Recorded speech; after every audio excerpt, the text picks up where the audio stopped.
Всем привет! Часто замечал, что игроки не совсем верно понимают роль инженера на поле боя, используя его как обычного бойца на передовой, и лишь изредка пользуясь возведением сооружений, либо не пользуясь им вовсе. Но между тем, инженер, пожалуй, один из самых полезных классов, который иногда способен перевернуть ход боя.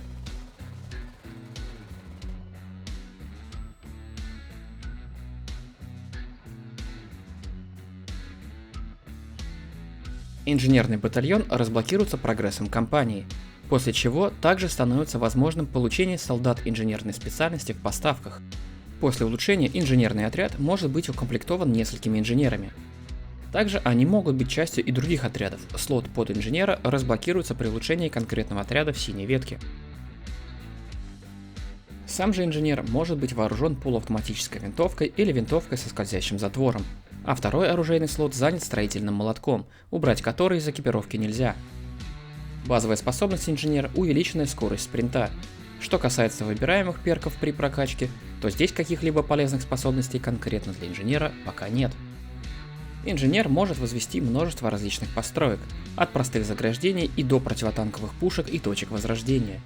Каждое сооружение требует ресурсов на возведение. Количество построек, которое можно возвести, ограничено двумя условиями.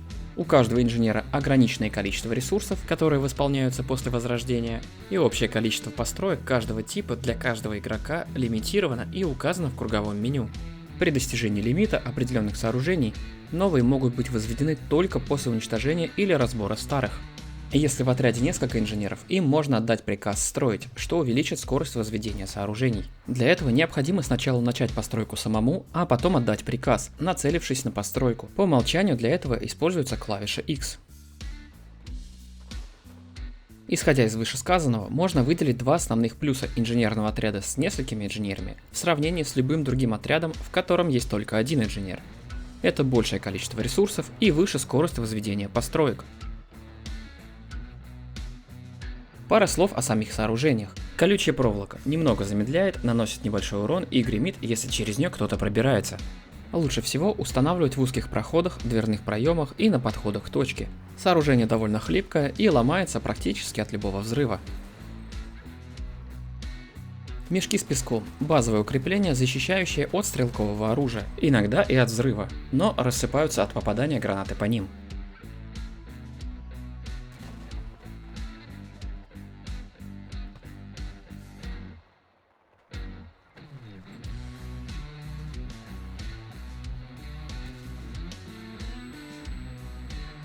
Стационарный пулемет – те же мешки с песком, но с установленным на них пулеметом.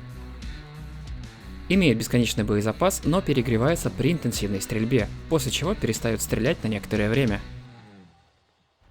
Как и любой стационарный пулемет, он может быть легко уничтожен одним выстрелом по сошкам, после чего дорогостоящее укрепление превращается в обычные мешки с песком. Противотанковая пушка – средство борьбы с вражеской бронетехникой. В силу своего ограниченного боезапаса, большого времени на строительство, ограниченных углов наведения и мелкого калибра, средство это не самое эффективное, но при отсутствии альтернатив может стать спасением. Зенитная пушка – орудие ПВО, позволяющее быстро расправиться с назойливым пилотом. Лучше всего устанавливать подальше от линии фронта и на открытом участке. Боеприпасов мало, а позиция весьма уязвимая, поэтому лучше всего стрелять наверняка.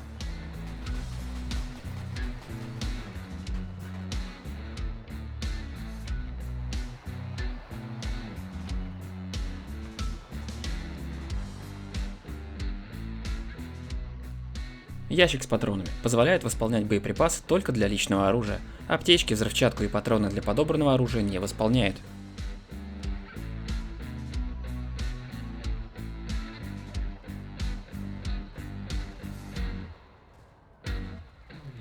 Противотанковый еж в силу своей прочности может как усложнять передвижение техники, так и служить преградой на пути пехоты, закрывая дверные и оконные проемы.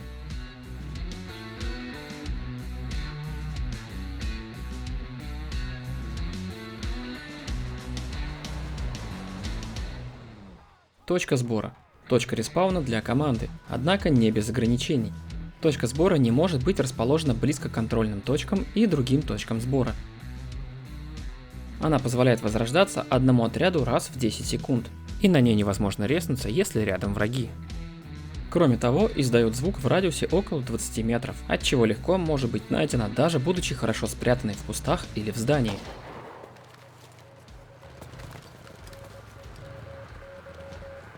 Может быть уничтожена даже стрелковым оружием. Несмотря на все минусы, пожалуй, самое важное сооружение. Все постройки, кроме противотанкового ежа, могут быть уничтожены взрывчаткой. Или же любая постройка может быть демонтирована вручную, причем как союзная, так и вражеская. По умолчанию для этого используется клавиша J. За разобранную свою постройку возвращается 50% ресурсов.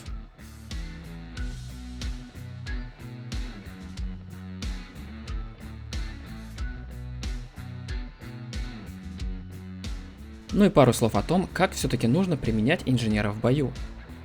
Нетрудно догадаться, что первое, что должен сделать инженер для своей команды, это грамотно разместить точку сбора. В режиме захвата все просто, поближе к точкам и в укромном месте. В режиме штурм при нападении лучше размещать точку сбора с флангов.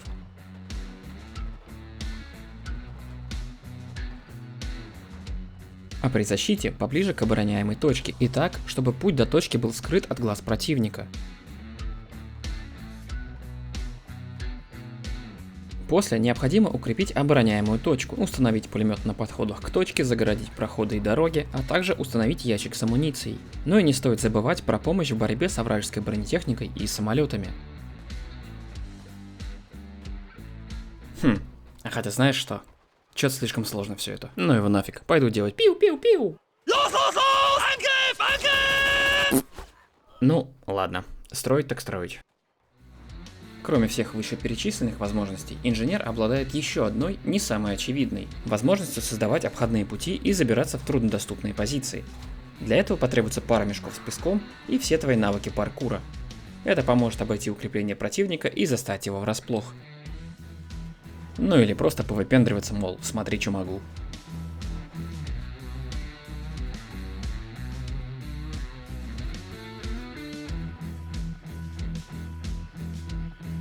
Ну а на этом у меня все. Если видео оказалось полезным, поделись им с другими игроками. Всякая подписочная лайковая фигня и комментарии также приветствуются. До новых встреч. Ну блин, я уже все построил. Теперь-то можно наконец пиу-пиу-пиу?